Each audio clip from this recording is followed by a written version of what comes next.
Hello students, आज आपण electrostatics ह्या चॅप्टरमधला एक छोटे दोन सोपे पॉईंट्स आहेत ते अभ्यासणार आहोत. त्यातला पहिला पॉईंट आपण अभ्यासणार आहोत, potential due to N number of charges. मागील काही तासाला आपण potential due to point charge अभ्यासलेला आहे. आत्ता आपल्याला potential due to N number of charges अभ्यासायचा आहे. त्यासाठीची डायग्राम बघा. ई हा पॉईंट आहे. या ठिकाणी इथं अनेक चार्जेस दाखवलेले आहेत. त्यांच्यामुळं पोटेन्शियल किती ते आपल्याला काढायचं आहे. Potential due to N number of charges. हा Q1 आहे. P पासूनचं त्याचं अंतर R1. चार्ज Q2 P पासूनचं अंतर R2. चार्ज Q3 P पासूनचं अंतर R3. असे अनेक चार्जेस आहेत आणि मला Q1 म्हटलं आहे. Charge Q1 at a distance Rn from the point P. आता सिंगल चार्जमुळे आपल्याला फॉर्म्युला माहिती आहे स्टुडंट्स. सिंगल चार्जमुळं V is equal to formula आहे 1/4πε0 हा कॉन्स्टंट पार्ट चार्ज Q/R. आपण हा फॉर्म्युला ऑलरेडी अभ्यासलेला आहे. Potential due to charge Q at a distance R. पण इथं अनेक चार्जेस आहेत. पहिला जो चार्ज आहे Q1 त्याच्यामुळे असणार पोटेन्शियल. जर मी V1 म्हटलं तर हा फॉर्म्युला अशा प्रकारे बदलेल. V1 घेतल्यामुळे इथं Q1/R1 घ्यावं लागेल. तसेच पोटेन्शियल V2 बरोबर हा कॉन्स्टंट पार्ट 1/4πε0. आता Q1 च्या ऐवजी काय घ्यायचं आहे, Q2 the distance R2. Similarly तिसऱ्या चार्जमुळं म्हणजे Q3 ह्या चार्जमुळं पोटेन्शियल आहे V3 is equal to 1/4πε0 Q3/R3. आता शेवटचा जो चार्ज, असं आपण अनेक चार्जेस घेतले. मग एन आपल्याला एन नंबर ऑफ चार्जेससाठी विचार करायचा आहे. त्यामुळे असणार पोटेन्शियल Vn म्हटलं तर 1/4πε0 हा कॉन्स्टंट पार्ट तसाच येईल. आता Q1 Q2 आपण म्हणत होतो त्याच्याऐवजी Qn/R. स्टुडंट एकदम साधा सोपा कन्सेप्ट आहे. Q1 मुळे पोटेन्शियल V1, Q2 मुळे पोटेन्शियल V2, Q3 मुळे पोटेन्शियल V3, तसंच Q1 मुळे पोटेन्शियल Vn. ह्या सर्वांमुळे किती, टोटल किती, तर आपल्याला माहिती आहे पोटेन्शियल ही स्केलर क्वांटिटी आहे आणि म्हणून V is equal to P1 plus V2 plus V3 plus dash dash dash plus Qn, sorry Vn. ह्या सर्वांची काय असणार आहे, बेरीज असणार आहे Vn, n number of charges. मग आता या सर्वांच्या व्हॅल्यू ठेवूया. V इज इक्वल टू, आता बघा हा ब्रॅकेट तर सर्वांना कॉमनच आहे. तुम्ही कॉमन काढला 1/4πε0. तर दुसऱ्या ब्रॅकेटमध्ये काय काय शिल्लक आहे बघा. V1 च्या ऐवजी शिल्लक आलं Q1/R1, V2 च्या ऐवजी आलं Q2/R2, V3 च्या ऐवजी आलं Q3/R3 plus dash dash dash plus Qn/Rn. Bracket complete. आणि म्हणून हा जो ब्रॅकेट आहे हा समेशनच्या भाषेत लिहिला तर total potential due to N number of charges V is equal to constant part in the electricity 1/4πε0 summation of this part, summation of Qi Ri,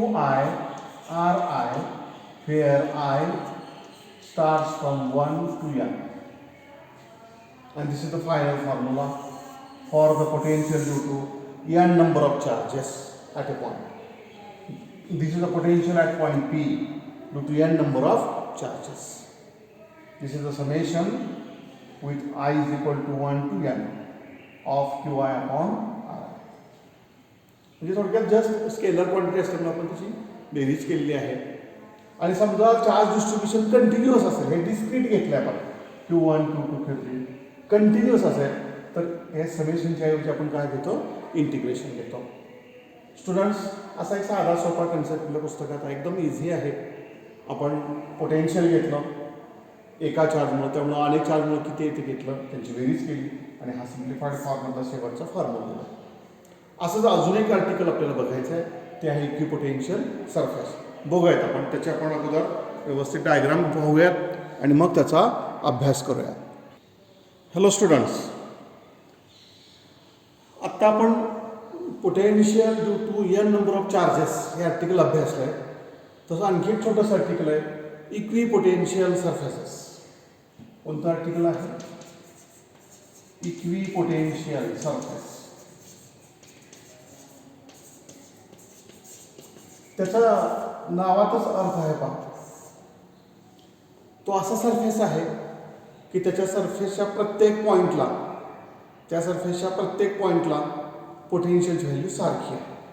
त्याला इक्विपोटेन्शियल सरफेस असं म्हणायचं. म्हणजे आता इथं बघा, आपण असं म्हणूया, इथं पॉईंट चार्ज ठेवलेला आहे आणि मग हा स्पेरिकल सरफेस आहे. या चार्जमुळं हे जे अंतर आहे ते याची रेडियस आहे, तसं हे अंतर पण रेडियस आहे, हे अंतर पण रेडियस आहे, हे अंतर पण रेडियस आहे, हे पण रेडियस आहे. म्हणजे ह्या स्पेरिकल सरफेसवरचा प्रत्येक पॉईंट ह्या चार्जपासून सारख्या अंतरावर आहे आणि म्हणून त्या प्रत्येक पॉईंटचं पोटेन्शियल सारखं आहे आणि म्हणून तो जो स्पेरिकल सरफेस आहे तो इक्विपोटेन्शियल सरफेस आहे. परत दुसरा सरफेस दाखवला, त्याची रेडियस थोडी जास्त आहे पहिल्याच्या तुलनेत. इथेही हा प्रत्येक पॉईंट ह्या चार्जपासून सारख्या अंतरावर आहे आणि मग ह्या प्रत्येक पॉईंटचा पोटेन्शियल सारखं आहे. नो डाऊट याच्यापेक्षा ते वेगळं असतात, पहिल्या सरफेसपेक्षाही वेगळं असेल, पण ह्या सरफेसच्या प्रत्येक पॉईंटला हे पोटेन्शियल सारखं आहे, सेम आहे. आणि मग हा दुसरा स्पेरिकल सरफेस आहे. हा एक स्पेरिकल सरफेस म्हणजे इक्विपोटेन्शियल सरफेस, हा स्पेरिकल सरफेस, हा दुसरा इक्विपोटेन्शियल सरफेस. त्यांच्या पोटेन्शियलची व्हॅल्यू वेगवेगळी असते, पण एका सरफेसवर कोणत्याही पॉईंटला पोटेन्शियलची व्हॅल्यू जर सारखी असेल तर त्याच पोटेन्शियल, त्या सरफेसला इक्विपोटेन्शियल सरफेस असं म्हणायचं. आता आपण पोटेन्शियल असा शब्द वापरतोय. आत्ताच आपण फॉर्म्युला पाहिला होता, potential V is equal to 1/4πε0, हा constant, charge Q and the distance R. Q ह्या चार्जपासूनचं पोटेन्शियल R या अंतरावरचं. म्हणजे इथं हा स्पेरिकल सरफेस इक्विपोटेन्शियल सरफेस आहे, तसा हा पण स्पेरिकल सरफेस इक्विपोटेन्शियल सरफेस आहे. आणखी यातला एक मुद्दा आहे, तो बघूया. तुम्हाला दिसत असेल ह्या आतल्या इक्विपोटेन्शियल सरफेसवरती मी दोन पॉईंट विचारात घेतले, एक Q आणि एक P. समजा मला Q ह्या पॉईंटपासून चार्ज P ह्या पॉईंटपर्यंत मूव्ह करायचं. बघा काय म्हटलं मला, कोणापासून मूव्ह करायचं आहे? युनिट पॉझिटिव्ह चार्ज आहे, तो कुठून कुठं मूव्ह करायचा आहे? Q पासून P कडे. त्यासाठी काही ना काही वर्क करावं लागेल, त्याला म्हणूयात WQP. त्याला काय म्हणूयात? WQP. पण आपण मागील काही तासामध्ये अभ्यास करताना पाहिलं आहे, work done per unit charge is nothing but potential difference between these two points. पण आपण इथं मॅग्निट्यूडचा ज्यावेळेस विचार करतो त्यावेळेस याची व्हॅल्यू युनिट आहे, 1 आहे, आणि म्हणून मी हे इथून निग्लेक्ट केलं आणि म्हणून WQP इज इक्वल टू आलं VP मायनस VQ. पोटेन्शियल हे वर्क डनच आहे, पण पर युनिट चार्ज. इथे घेतलेला चार्ज पण युनिट चार्जच आहे. मग तो चार्ज मूव्ह करायचा आहे मला, तर तो चार्ज मूव्ह करावा लागण्यासाठी करावं लागणार वर्क डन, म्हणजेच potential. Charge per unit, work done per unit charge, WQP म्हणजे Q पासून P कडे जायचं आहे, म्हणजे VP मायनस VQ. पण आपल्याला माहिती आहे हा इक्विपोटेन्शियल सरफेस आहे, याच्या प्रत्येक पॉईंटला पोटेन्शियल सारखं आहे. म्हणजे काय आहे? VP म्हणजेच आपण इथं वरती लिहूया VP is equal to VQ. VP is equal to VQ. Automatically याचं उत्तर काय आहे? मग हे 0 येणार आहे. म्हणजेच वर्क डन, याचं उत्तर काय आहे? 0. इथं आणखी एक कन्फ्युजन निघालं. इक्विपोटेन्शियल सरफेसवरच्या एका पॉईंटपासून दुसऱ्या पॉईंटला चार्ज मूव्ह करायचा असेल तर त्यावेळेस करावं लागणार वर्क डन हे 0 असतं. Work done while moving charge from one point to another point on the equipotential surface is always 0. आणि त्याचं रिझन इथं दिलेलं आहे, कारण दोन पॉईंटमधला चार्ज मूव्ह करतानाचं वर्क डन म्हणजे त्या दोन पॉईंटमधलं पोटेन्शियल डिफरन्स असतं. पण इक्विपोटेन्शियल सरफेसला त्या दोन्ही पॉईंटला पोटेन्शियल सारखं असतं. साहजिकच पोटेन्शियल डिफरन्स 0 म्हणजे वर्क डन 0 आहे. बघा इक्विपोटेन्शियल सरफेस आपण म्हणजे काय ते पाहिलं आणि त्यामुळे आणखी कन्क्लुजन काय काढलं की work done moving the charge from one point two another point on the equipotential surface is 0. आणखी तर दुसरी डायग्राम तुम्हाला दिसते पहा.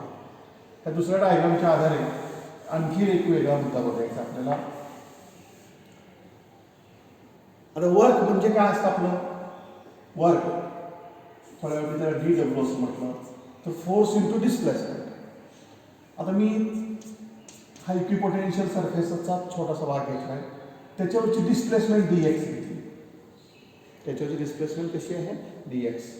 पण सरफेसला इंटेन्सिटी परपेंडिक्युलर असते असं दाखवलं आहे. म्हणजे हा अँगल थीटा जर म्हटलं तर थीटा इज इक्वल टू किती आहे तर 90 डिग्री आहे. आता work done is equal to आपल्याला माहिती आहे फोर्स इंटू डिस्प्लेसमेंट. पण इंटेन्सिटी म्हणजे सुद्धा फोर्सच आहे पण कंडिशनल फोर्स आहे. युनिट पॉझिटिव्ह चार्जवरचा फोर्स आहे. आपण असं म्हणूया युनिट पॉझिटिव्ह चार्ज आपण dx एवढ्या अंतरातून डिस्प्लेस केला.